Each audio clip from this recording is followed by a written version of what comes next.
cantidades de calcio, bicarbonato y magnesio, y también se secreta y se elimina, y acabamos de ver, se elimina hidrógeno, ¿ya? Se elimina hidrógeno. Ojo con eso, ¿ya? Entonces, ¿qué pasa? Ya sabemos que en la sangre de GABA y GR simplemente agua. El que nos importa, o el más complicadito, es el asa gruesa. La asa gruesa. Entonces, en el asa gruesa, yo voy a tener un transportador, un cotransportador que me importa. Este transportador, el transportador sodio, cloro, 2 cloros, potasio.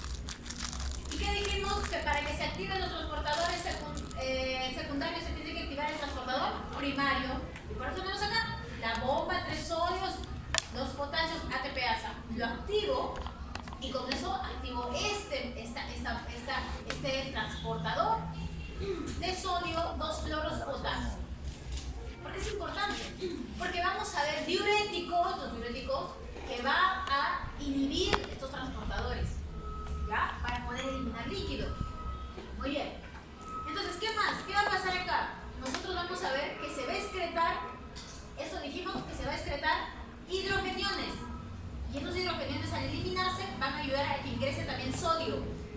Y cuando se eliminan es porque la anhidrasa carbónica generó hidrogenio y generó bicarbonato. Y el bicarbonato que se formó lo voy a reabsorber.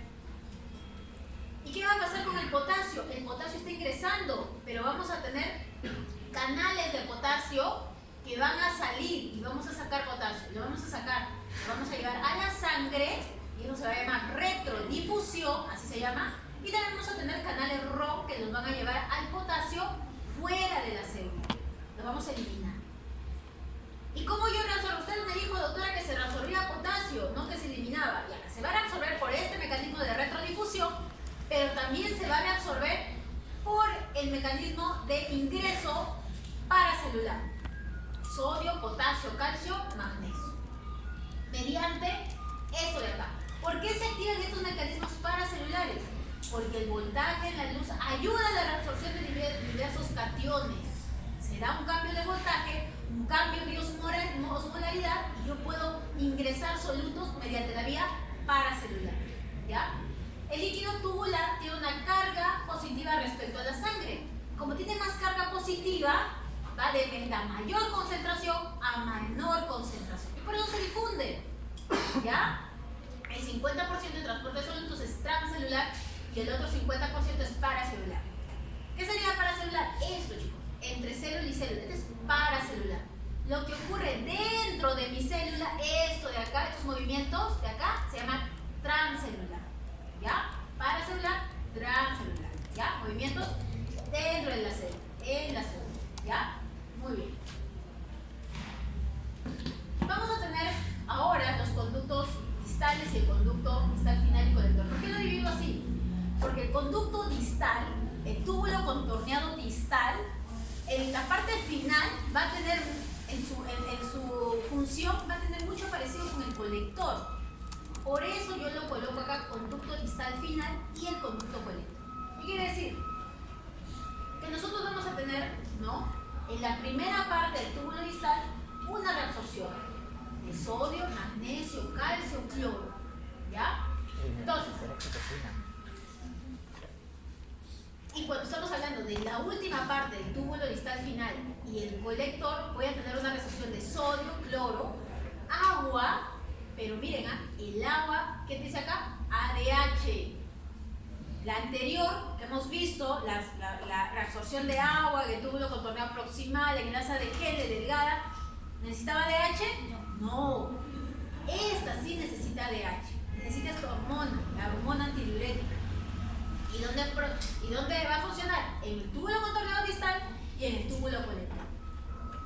¿Qué más se resuelve? Bicarbonato, en las células especiales que tenemos en el túbulo contorneado distal, y potasio también. ¿Ya? ¿Y qué voy a secretar? Hidrógeno. ¿Por qué, doctora? Porque siempre secretamos hidrogeniones. Porque es lo que más liberamos, lo que más producimos. Nosotros estamos en pleno metabolismo, en pleno catálisis.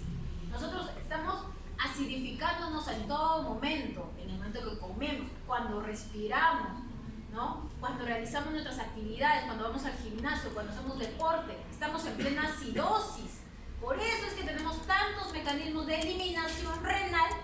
de hidrogeniones. Por eso, en todos lados estamos eliminando hidrogeniones. No es por gusto, ¿ya? Muy bien. Entonces, nosotros vamos a ver que la primera parte del túbulo distal, esto también es importante, no pasa agua. Solo van a reabsorberse solutos. Y si no pasa agua, es decir, no reabsorbo agua, ¿cómo se va a quedar mi orina? Más diluida. Porque en este segmento yo voy a retener agua. Va a estar diluida, porque solamente voy a reabsorber solutos. Y el agua, como no puede reabsorberse, se queda dentro del túbulo. Pregunta de examen, ¿dónde se diluye la orina? En la primera parte del túbulo distal. Por eso lo mismo. ¿Ah? Entonces nosotros vamos a ver que el túbulo distal y el conducto colector reabsorben aproximadamente el 7% de sodio y cloruro filtrado. Se crean cantidades variables de potasio, hidrogenión y reabsorben cantidad también variable de agua, entre el 8 y el 17%. Entonces en el conducto distal nosotros vamos a ver, inicial, que vamos a poder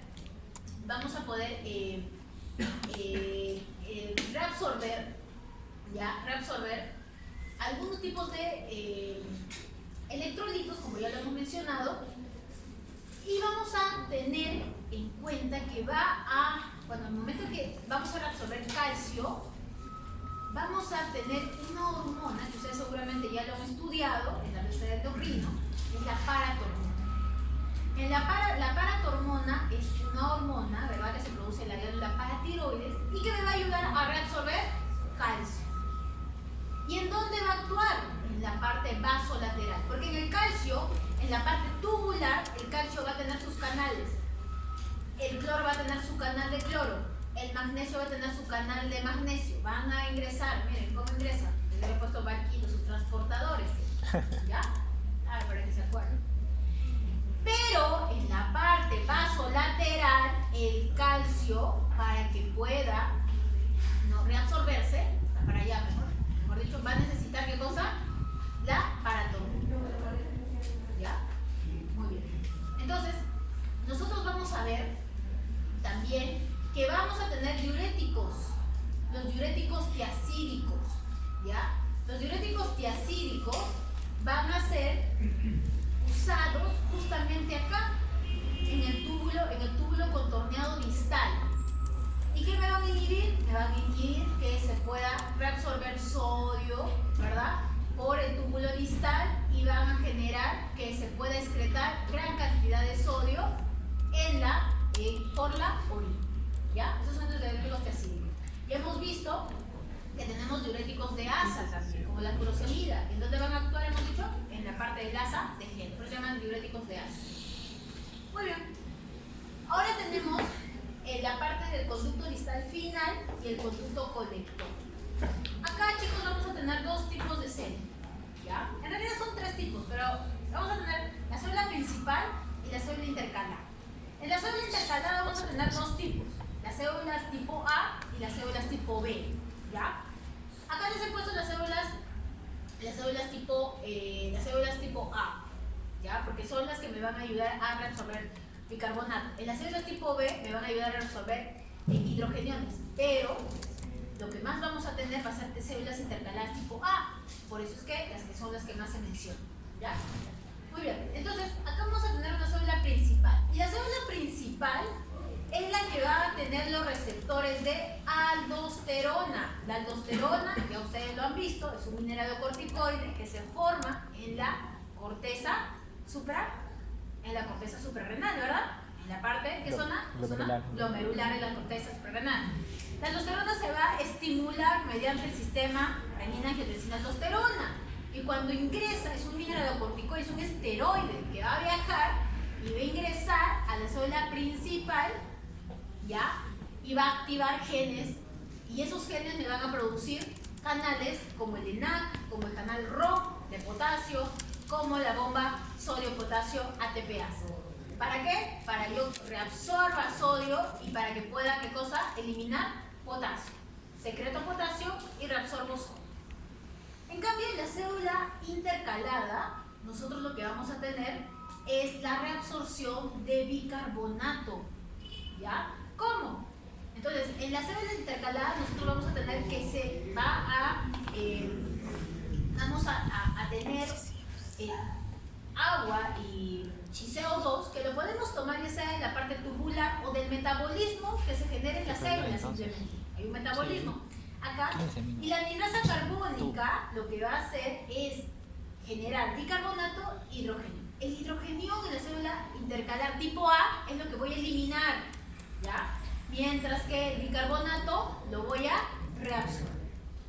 Lo reabsorbe el bicarbonato en esta zona. Entonces, la permeabilidad de la porción final del túbulo distal y el túbulo contorneado colector cortical está controlada por la ADH, ¿ya? Entonces, nosotros vamos a ver que también vamos a tener una parte que va a ser el túbulo contorneado, el túbulo colector medular y el túbulo colector cortical.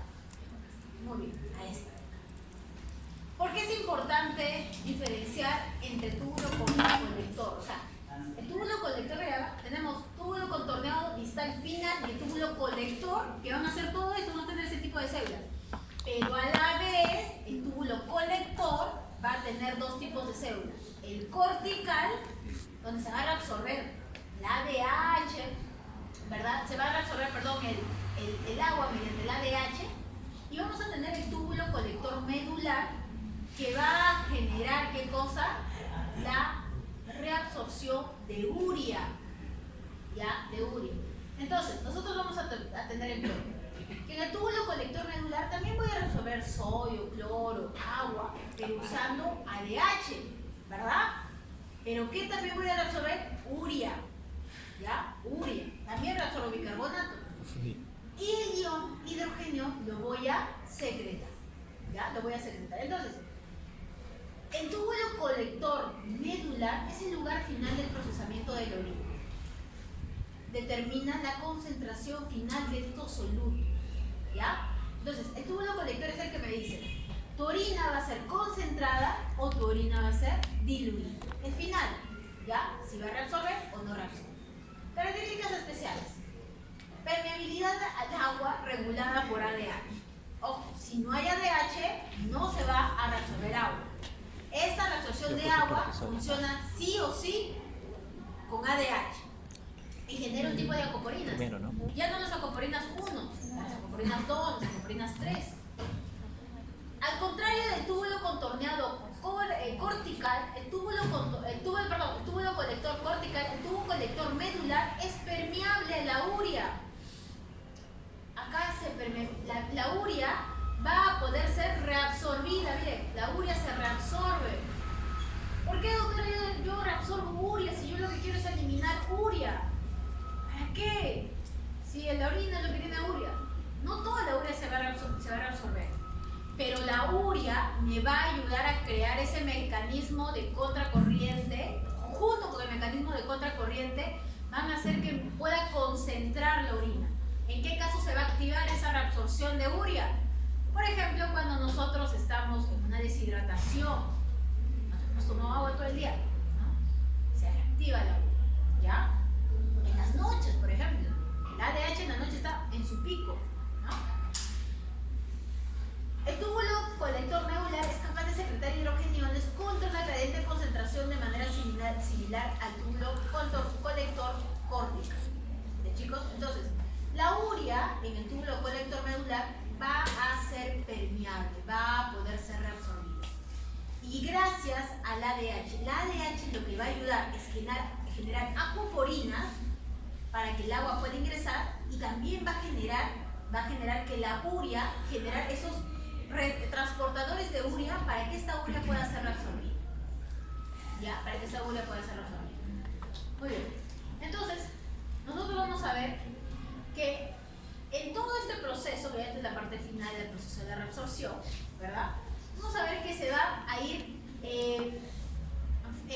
filtrando, se han filtrado tantas metabolitos, creatinina, inulina, urea, ¿no? Ácido paramilipúrico, glucosa, pero vamos a ver que hay algunas sustancias que van a ser excretadas o eliminadas. Miren, el túbulo colector lo que aumenta, la creatinina, ¿verdad?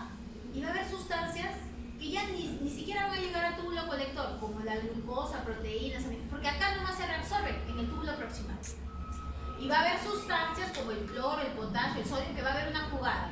Van a estar jugando entre reabsorberse, secretarse, reabsorberse, y va a haber una cierta cantidad de estos metabolitos que van a ir a la orina, ya dependiendo de cómo nos encontremos nosotros. Si necesitamos eliminar sodio, esta parte va a estar aumentada de sodio, porque tenemos que eliminar. Si tenemos que eliminar potasio, el potasio acá va a estar elevado. O sea, va a depender de cómo está nuestro estado, de cómo está nuestra homeostasis.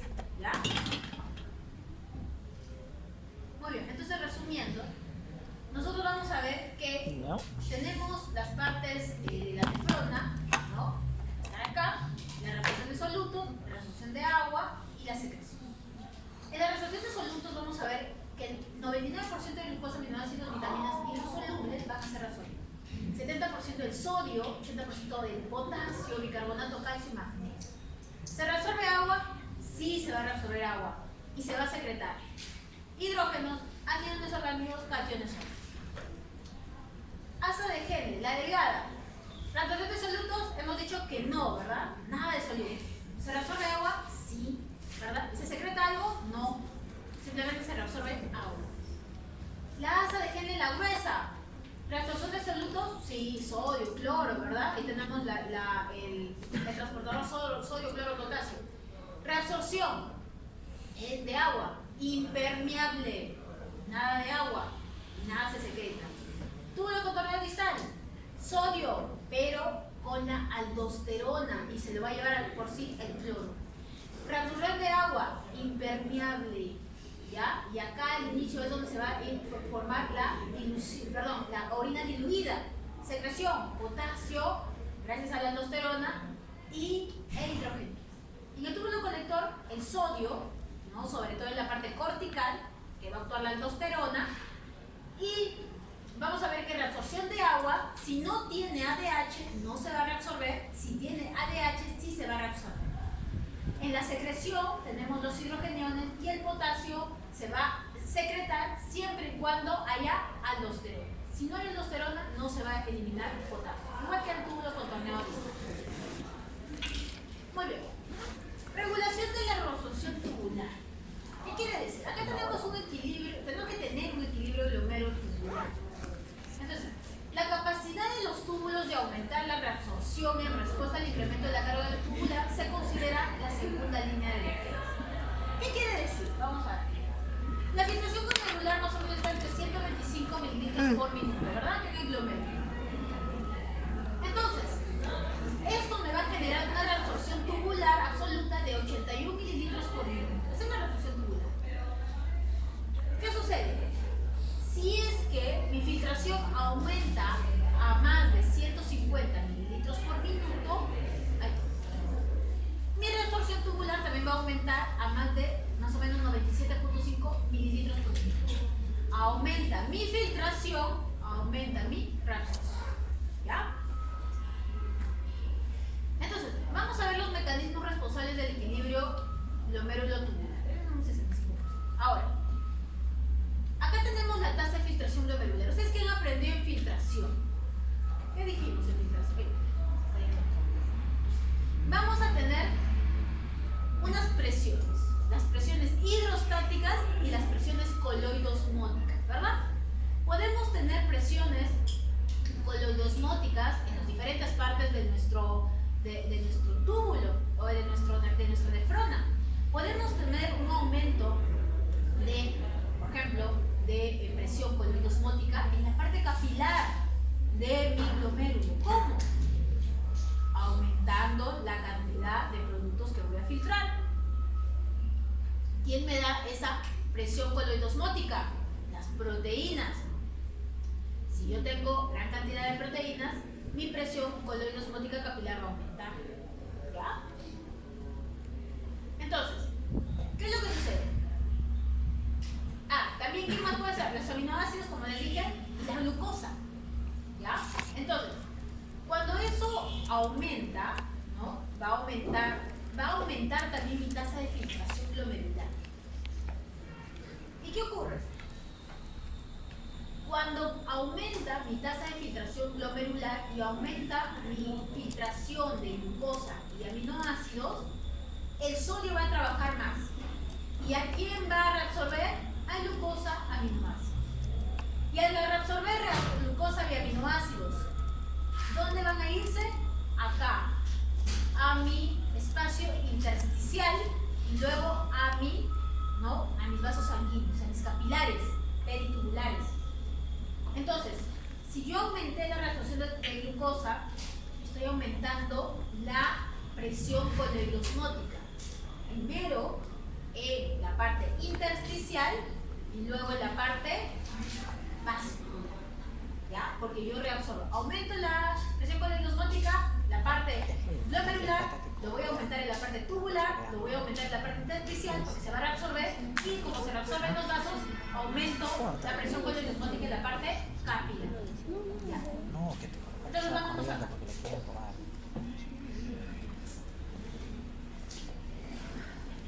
Ahí están bien. No escuchan o algo porque escucho un ruido. Por favor, chicos, si no quieren escuchar, mi clase, yo no tengo problema que se retiren. De verdad. Pero por favor, no hagan bulla. ¿Ya? Porque hay algunos, un parcito seguramente que quieren escuchar la clase. A ver. Vamos a ver esta parte que voy a tratar de explicar de una forma en que pueda ser bastante entera. ¿Ya? A ver, miren chicos, tenemos dos tipos de presiones. Presión hidrostáticas, que son las capilares, y presiones coloidosmóticas. ¿Ya? Ahora, ¿quién me va a dar las presiones hidrostáticas? La presión arterial. El agua, a mayor volumen, mayor presión hidrostática. Entonces, yo voy a tener presiones de la parte de mi vaso sanguíneo y presiones que van a estar, o sea, en la parte capilar, que es de mi vaso sanguíneo, que vamos a tener presión capilar, ¿verdad? Que va a ser una presión de salida, ¿ya? Que más o menos va a ser de 13 milímetros de mercurio, y vamos a tener una presión en el capilar que se llama presión coloidosmótica, que es de entrada, o sea, que jala líquido, ¿ya? Y eso se llama fuerzas de entrada, ¿ya? Entrada. Y eso más o menos va a ser 32 milímetros de mercurio, ¿ya? Ahora, en el intersticio voy a tener también presiones, ya no va a ser capilar, presión intersticial. Entonces, esta presión intersticial, presión hidrostática intersticial, va a hacer que el líquido que se encuentra acá, ¿verdad?, vaya a salir, salga. Mientras que la presión coloidosmótica, lo que va a hacer el líquido que se encuentra acá en el vaso sanguíneo, puede hacer, ¿qué pasa? Reabsorbido, ¿verdad? Va a jalar líquido. A eso le llamamos presión coloidosmótica, ¿ya? ¿Pero de qué? Intersticial. Si nosotros generamos una sumas y restas de las fuerzas de salida y las fuerzas de entrada, nosotros vamos a ver que nuestra presión neta va a ser de 10 milímetros de mercurio. Esa es la presión de reabsorción neta. Entonces, nosotros vamos a ver que si yo aumento mi presión capilar, o sea, mi presión sanguínea acá, y es una presión de salida, ¿verdad? Entonces yo voy a disminuir mi reabsorción, porque si yo aumento esa presión, ¿no? Todo lo que está acá va a irse a la parte, ¿verdad?, intersticial. Entonces disminuyo mi reabsorción. ¿Y eso cómo se puede generar? Si yo disminuyo la resistencia de mi arteriola aferente, de mi arteriola eferente, ¿ya? Entonces yo voy a aumentar, esto me va a generar un aumento en la presión hidrostática capilar. Y si también aumento mi presión arterial, también me va a aumentar mi presión hidrostática capilar. Y eso va a hacer que yo disminuya mi reabsorción. Lo otro es que yo aumente mi presión coloidosmótica. La presión coloidosmótica es la presión que se va a encontrar acá, ¿no?, en la parte intersticial, entre la parte del túbulo y la parte capilar. Y si yo genero un aumento de esta presión coloidosmótica, como es una presión se puede decir de entrada, en la parte sanguínea que favorece la reabsorción, entonces yo voy a aumentar mi reabsorción. ¿Ya? Voy a aumentar mi reabsorción. Y el otro mecanismo que yo pueda aumentar mi reabsorción es cuando mi factor constante, ¿no? Mi factor constante de filtración, mi constante de filtración aumenta. Esos tres mecanismos van a hacer que yo o aumente mi reabsorción o disminuya mi reabsorción, dependiendo que aumente. Si aumento mis presiones de salida, disminuyo mi reabsorción, y si aumento mis presiones de entrada, voy a aumentar mi reabsorción. Entonces, las fuerzas hidrostáticas y osmóticas gobiernan el grado de reabsorción a través de los capilares peritubulares, igual que las fuerzas físicas controlan las filtraciones de capilares glomerulares. ¿Ya? Entonces, si yo hago una resta entre las fuerzas de entrada y las fuerzas de salida, yo voy a ver que encuentro una presión neta de 10 milímetros de mercurio. ¿Sí, chicos? Entonces, esa es la forma como regula mi cuerpo esas filtraciones. La otra forma de regular va a ser usando hormonas, ¿ya? Hormonas. Tenemos hormona aldosterona, péptidos natriuréticos, auriculares, cerebrales, PNA y PNC, urodilatina, nervios simpáticos, dopamina y ADH. Entonces, vamos a ver. El estímulo principal, la angiotensina, va a ser un aumento de la red. Eso va a estimular la angiotensina 2. ¿Dónde va a tener su acción? En el túbulo proximal. ¿Y cuál va a ser su efecto? Aumenta la erupción de sodio y agua. La aldosterona. La aldosterona, su estímulo es gracias al aumento de la angiotensina 2 y también al aumento del potasio, porque estas de acá van a aumentar a la formación de la aldosterona sintasa y eso va a hacer que se genere la aldosterona, ¿verdad? Y en lugar de acción, el túbulo distal y el túbulo conector. Aumenta el sodio y el agua. Otro estímulo, otra hormona, los péptidos natriuréticos, auriculares y cerebrales. Estímulo, cuando hay un aumento de líquido extracelular, ¿ya? ¿En dónde actúa? En el túbulo colector cortical. Disminuye, miren, disminuye la reabsorción de sodio y de agua. Entonces están al contrario, están dándole la contra tanto a la angiotensina como a la aldosterona.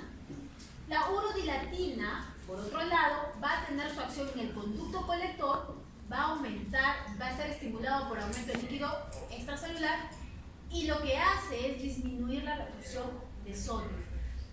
Miren estas dos le van a dar la contra acá. ¿Qué más tenemos? Los nervios simpáticos. Los nervios simpáticos disminuyen el líquido extracelular. ¿Dónde van a tener su acción? En el tubo proximal, en el asa dorsal de Henle, en el túbulo distal, en el conducto colector. ¿Qué hace el nervio simpático? Aumenta la reabsorción de sodio y de agua. Dopamina. Aumenta, su estímulo va a ser cuando aumente el líquido extracelular, se va a formar dopamina. ¿Y dónde va a actuar? En el túbulo proximal. ¿Y cuál va a ser su efecto? Disminución de la reabsorción de sodio.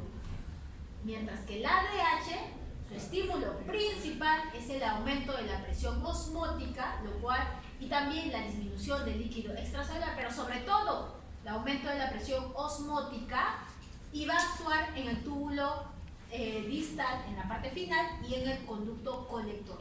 Aumenta la reabsorción de agua. Muy bien. Entonces, las características tubulares para la concentración de la orina. Vamos a tener, chicos, que nuestra orina cuando se va formando, desde que ingresa al glomérulo, va a la cápsula de Bowman, se va a los túbulos colector proximal, a la sal de Henle, va cambiando su tonicidad.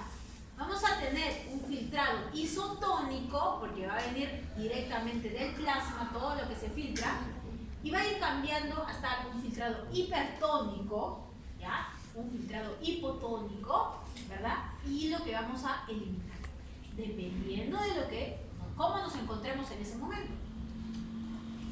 Entonces, vamos a ver que el transporte activo de sodio va a estar dado en el túbulo proximal, ¿verdad? Sobre todo, miren, en las ramas de Henle, las finas, no, ni la descendente ni la ascendente. En la rama ascendente gruesa, sí, porque este es de soluto. En el tubo distal, también, en el cortical y en el medular de los colectores. La permeabilidad. Agua, permeabilidad del agua. Eso es importante para saber si mi orina se concentra o no se concentra, ¿verdad? El túbulo proximal, vamos a ver que el agua va a tener permeabilidad. En la rama descendente fina también, sobre todo en la descendente. Y nosotros vamos a reabsorber agua en el túbulo, desde el túbulo distal, sí o sí tenemos agua, tenemos ADH, tenemos ADH. En la permeabilidad del cloruro del sodio, sobre todo, vamos a tener en el túbulo proximal, en la rama descendente fina y en la descendente fina. Y la urea, vamos a tener que la urea, la permeabilidad va a poderse dar en los túbulos proximales, en la rama descendente fina. ¿Por qué? Porque acá se va a dar la concentración de la urea. Por eso es que quiero que le tengan en cuenta, ¿no? Mírenla, fíjenla, para que cuando hagamos mecanismo contracorriente lo puedan entender. En cambio, para que la urea se pueda ser permeable en la parte colectora, en el conducto colector, necesita la ADH. Y va a ser mucho más reabsorbida, pero necesita ADH. Si no, no se va a reabsorber. Muy bien. ¿Cómo se va a formar el ADH entonces, chicos? Por estímulos. Si hay un aumento de la osmolaridad. ¿Cómo aumento la osmolaridad? Porque disminuyo la cantidad de agua y aumenta la cantidad de sodio. Más soluto, ¿no? Entonces, yo voy a tener una formación de ADH, sobre todo por esto de acá, por la hiperosmolaridad. Eso sí viene en el examen. Hipovolemia. Hipovolemia también podemos tener. Cuando hay una disminución también de los receptores atriales, ahorita vamos a ver cómo está. La angiotensina 2 también, y la estimulación simpática. ¿Qué quiere decir? Sobre todo la hiperosmolaridad, chicos, van a hacer que el ADH aumente. ¿En dónde se produce el ADH? En los núcleos paraventriculares supraópticos del hipotálamo, por las células macrocelulares.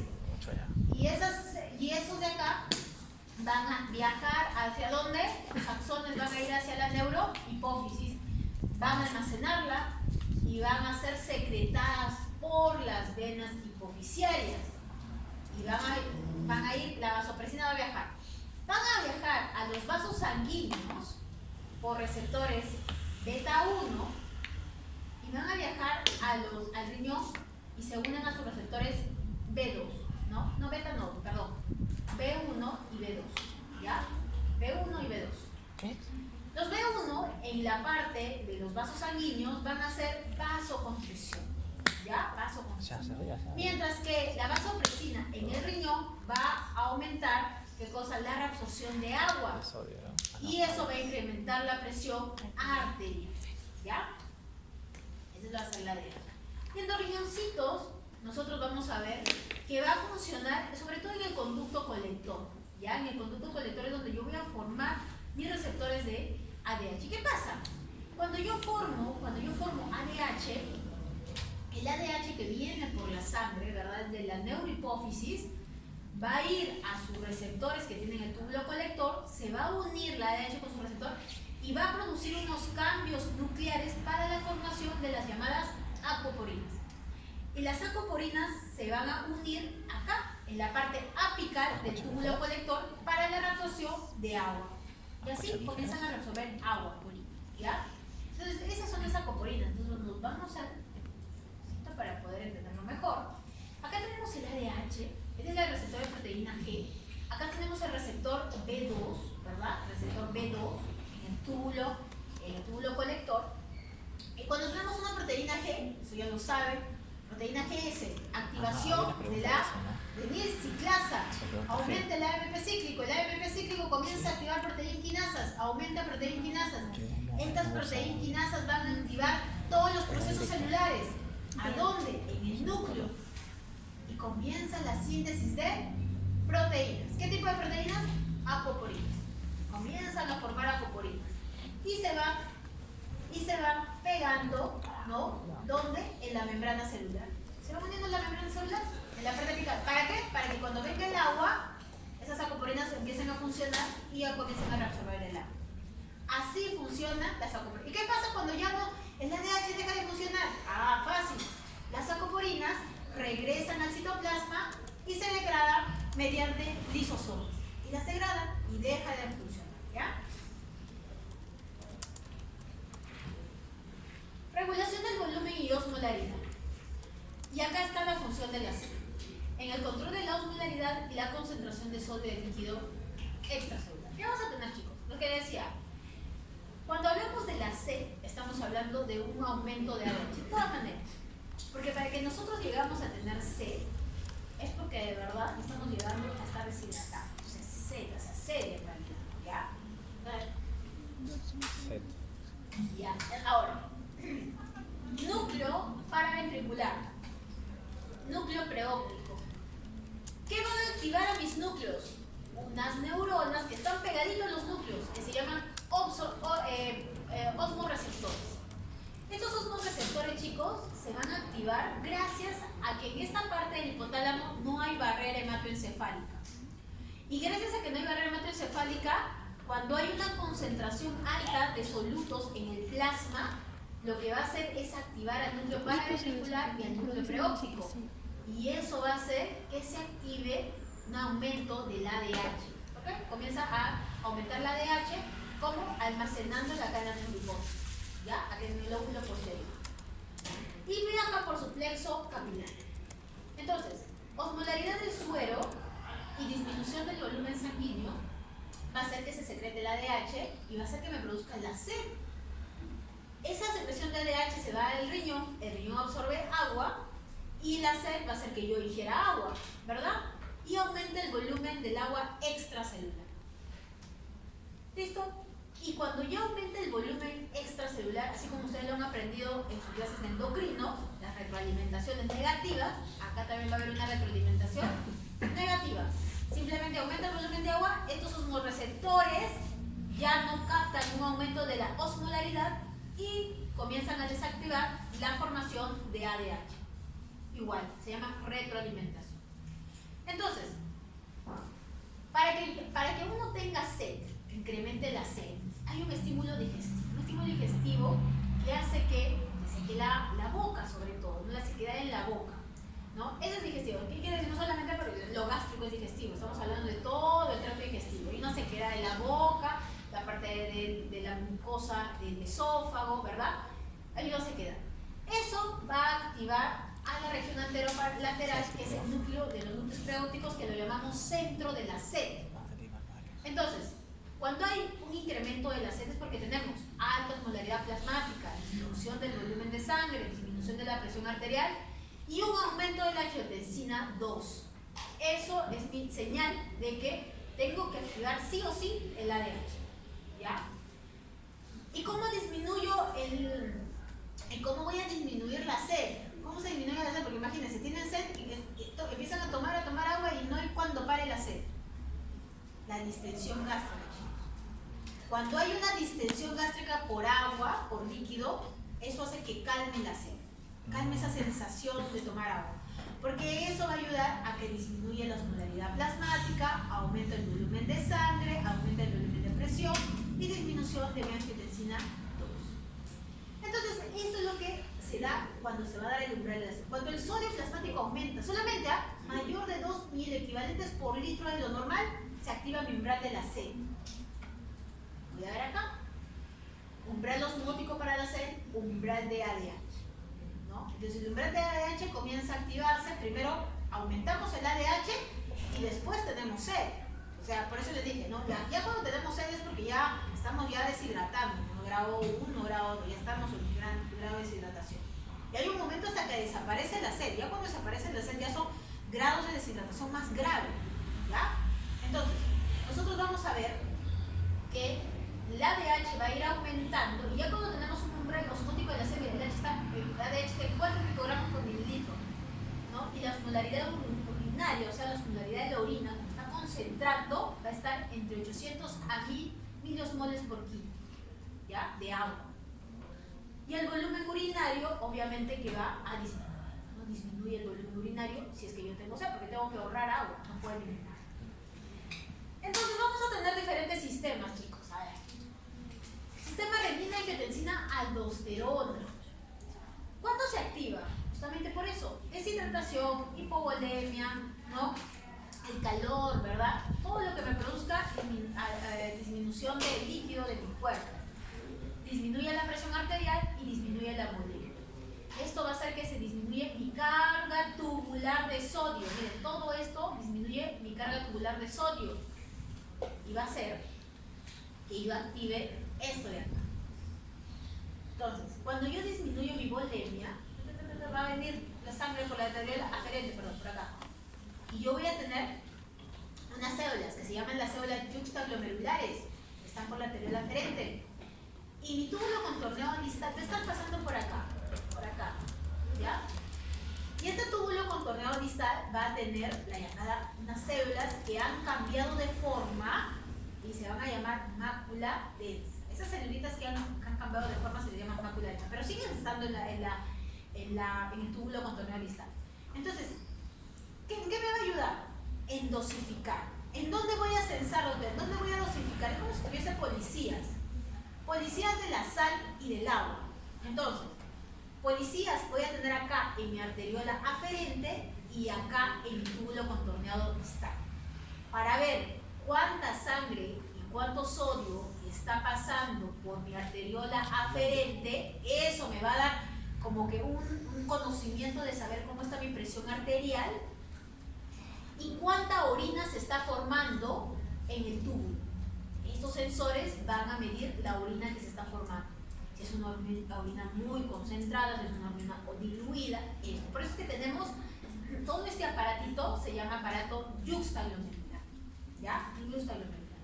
Entonces, porque vamos a tener sensores en la arteriola aferente y en el túbulo contorneado distal. Justamente por eso, para controlar. ¿Cómo actúa? Aquí está, otro dibujito. Vamos a ver esta formación. Miren cómo ha cambiado mi mácula densa de mi túbulo distal y también mi arteriola aferente, cómo cambian sus células musculares de mi arteriola aferente, cambian de forma y las vuelven estas células yuxtaglomerulares, ¿verdad? Que se vuelven el aparato yuxtaglomerular. ¿Y cuál es su función, doctora? ¿Para qué? Para secretar renina. ¿Entienden? Secretar renina. ¿Y qué ocurre con la renina? La renina va a ser una hormona que produce el riñón, que va a actuar como una enzima. ¿Y cómo actúa? Junto con el angiotensinógeno. ¿Y de dónde sale el angiotensinógeno? Hígado. El hígado. Porque el hígado también tiene sensores que le dicen, te estamos bajando la presión arterial, hígado, forma angiotensinógeno. Y el hígado obediente forma angiotensinógeno. Va la renina y el angiotensinógeno transforma en angiotensina 1.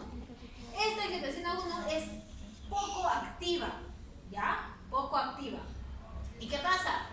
Viene la enzima convertidora de la angiotensina, ¿no? Que normalmente está, dicen, en el epitelio pulmonar, pero están en todos los demás endotelios, chicos, ¿ya? Pero si les preguntan, pongan la parte pulmonar, ¿ya? Pero están los demás endotelios. Y esta de acá la va a convertir en angiotensina 2, que es súper activa. Y esta angiotensina 2 va a ir nuevamente a potenciar a la renina para que siga convirtiendo el angiotensinógeno en angiotensina 1. ¿Qué más hace la angiotensina 2? Se va a los vasos sanguíneos y los vasos hacen vasoconstricción. Ahí tenemos receptores de angiotensina 2. Se va a la corteza suprarrenal y va a comenzar a producir aldosterona. Y eso va a ayudar a aumentar la reabsorción tubular de sodio, aumenta el sodio plasmático, aumenta la biolemia y también aumenta la eliminación de potasio. Muy bien. Listo, ya formé aldosterona. ¿Qué hago con la aldosterona? La aldosterona, como les dije, es un mineralocorticoide, ¿verdad? Como mineralocorticoide ha sido formado por el colesterol. Entonces va mediante transportadores, por su transportina, por su albúmina, comienza a viajar y llega al túbulo renal. ¿En qué parte del túbulo renal? En el conducto, en el túbulo contorneado distal, ¿verdad? Y en la parte del inicio del túbulo colector también tenemos receptores de aldosterona. ¿Qué pasa? La aldosterona llega por la sangre y va a ingresar a la célula, ¿ya? Ingresa a la célula y en la célula le está esperando su receptor. Le espera su receptor y con su receptor viajan hacia el núcleo. Y en el núcleo van a ir al gen específico de aldosterona que se llama gen elemento de respuesta a los mineralocorticoides. Van a comenzar a generar la transcripción de ARN mensajero, van a comenzar a producir la traducción de proteínas. ¿Qué proteínas? Proteínas que me ayudan a formar canales ENAC, canales específicos o endoteliales de sodio, canales RON de potasio y canales sodio-potasio ATPasa. ¿Para qué? Para que yo en la parte apical comience a reabsorber sodio y lo pueda reabsorber en los vasos sanguíneos gracias a mi bomba de sodio-potasio, ATPasa. ¿Y qué hago con el potasio? Lo elimino. ¿Por qué canales? Por canales que también formé gracias a la aldosterona que se llaman canales RON, RON de potasio. Y elimino, excreto potasio. ¿Ya? Fácil. ¿Cómo funcionan los minerales? Lo otro es el sistema nervioso simpático y la noradrenalina. ¿Cómo se va a activar, chicos? Por una disminución de la presión arterial. Nosotros vamos a tener dos formas de activar el simpático. O activo mi cadena ganglionar simpática tóraco-lumbar, que me genera inervación simpática a todos los órganos, ¿verdad? O si no, activo la parte de la médula suprarrenal, que también me va a formar catecolaminas, ¿verdad? Por las células cromafiles de la médula suprarrenal. ¿Y qué va a pasar? Gracias a eso yo genero noradrenalina y epinefrina. Sobre todo en la médula suprarrenal voy a generar epinefrina. ¿Y qué hace? Van a ir a mis arteriolas, voy a tener vasoconstricción arteriolar, voy a disminuir mi flujo sanguíneo renal, disminuyo mi tasa de filtración glomerular. Y también, ¿qué voy a hacer? Aumento mi reabsorción de sodio a lo largo de la nefrona. ¿Por qué? Porque yo tengo una presión baja, necesito retener sodio, retener agua, ¿ya? ¿Qué más? Voy a aumentar la secreción, ¿no? por la arteriola aferente, ¿ya? Voy a aumentar la secreción. ¿De qué? De renina, ¿ya? De renina. Muy bien. Entonces la renina, como ya sabemos, esta renina ya va a activar todo el SARA y con eso también aumenta mi presión arterial. Y como les venía diciendo, esa es la formación de la renina, simplemente para ver, se forma angiotensinógeno, angiotensina 1, angiotensina 2 y las funciones, que eso me interesa que sepan. La angiotensina 2 va a ir al riñón, ¿ya? Y la aldosterona también va a ir al riñón. Pero como angiotensina 2, chicos, tiene funciones. O sea, no es que la angiotensina 2 solo necesita formar aldosterona y punto. No, la angiotensina 2 ya de por sí tiene funciones. Aumenta la aldosterona, pero también produce vasoconstricción arteriolar. También ayuda a la secreción de ADH y ayuda a que tengamos sed, a ese aumento de activación de los osmoreceptores. Ahí. ¿Qué más? La aldosterona, sí, también no, se va a ir al riñoncito para aumentar la reabsorción de sodio en los túbulos colector, en el túbulo contorno distal, en la rama celular de Henle.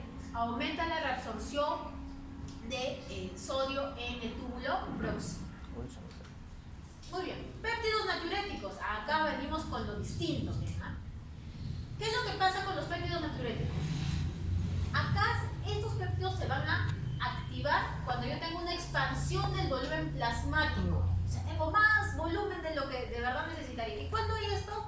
¿Y cómo lo activo? Por distensión cardíaca. Entonces es como que yo tomo tanto líquido, tengo tanto líquido que mis péptidos, ¿no? Así se llaman péptidos, que son sensores que están en la parte auricular y en la parte ventricular, pero como se encontró en el cerebro se llaman péptidos natriuréticos cerebral, pero ahora ya se les llama ventricular también, ¿ya? Van a ser activados por la distensión cardíaca, o sea, un aumento de volumen. ¿En dónde normalmente se van a activar? Cuando tengo un aumento por insuficiencia cardíaca. Cuando hay una insuficiencia cardíaca, hay una distensión del corazoncito, ¿verdad? Y cuando tengo también enfermedad renal, no puedo eliminar el líquido, retengo, mi paciente está edematoso, ¿verdad? La cara hinchada, las piernas hinchadas. Ahí también activo mis péptidos natriuréticos. El auricular, el cerebral. ¿Qué hace? Disminuye la hormona antidiurética para ya no estar reteniendo agua. Yo lo que quiero es eliminar, ¿ya? Disminución de la reabsorción de sodio en el túbulo colector. Disminución de la actividad de células glomerulares de la suprarrenal. Disminuye la secreción de renina. Y disminuye la secreción de aldosterona. Disminuye la secreción de renina en la arteriola aferente.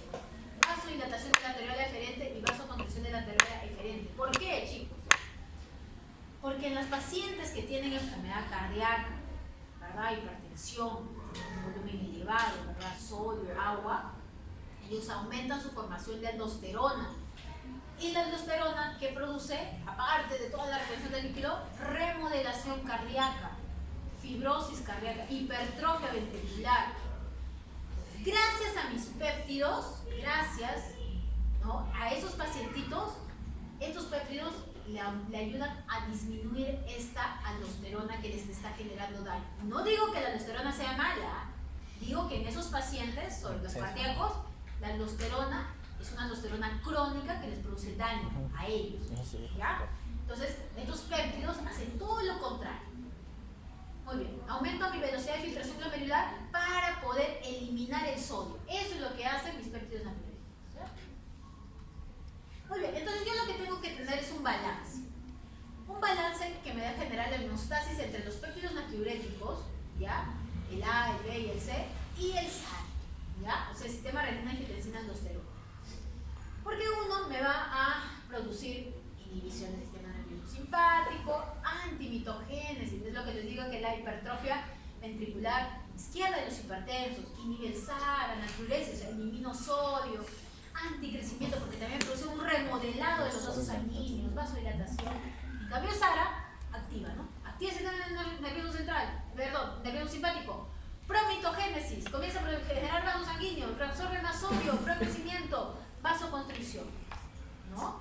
En una persona que tiene enfermedad cardíaca o enfermedad renal, esto es dañino, ¿ya? Esto es dañino.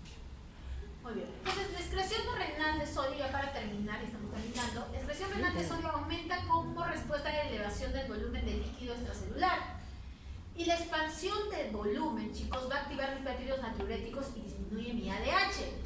Y eso se va a ayudar eso va a hacer que se disminuya mi actividad simpática. ¿Y qué también va a ayudar a eso? La urodilatina, que les dije, es una hormona que actúa en el túbulo colector, que también me va a ayudar a secretar sodio, ¿ya? Entonces, todo esto me va a traer como consecuencia que disminuya mi renina, mi angiotensina, 1, la 2 y la aldosterona, y aumenta mi secreción de sodio y agua. Eso hace cuando yo tengo una expansión de volumen. Por eso es que cuando nosotros tomamos mucho agua, ¿qué pasa? Que nos irá al baño cada rato, pues, ¿no? Por esto, simplemente. Expansión de volumen. En cambio, cuando no tenemos líquido, se produce una contracción del volumen. Y esto, por el contrario, va a disminuir mis péptidos natriuréticos y sí va a aumentar mi ADH. Y eso va a ocurrir cuando aumento mi actividad simpática. Ahí se aumenta la actividad simpática, como dijimos, aumenta la renina, y produce todo eso, aumenta la aldosterona, reabsorbo sodio, reabsorbo agua gracias a mi ADH también, y disminuyo la excreción de sodio y agua, ¿ya? Todo eso va a ocurrir. Muy bien, y el ADH obviamente que va a actuar acá en el túbulo colector. Muy bien, chicos, muchas gracias. Él fue mi profesor, el doctor Gargurevich, Tomás Gargurevich, cuando yo estaba a su edad, ¿no? Y no sé.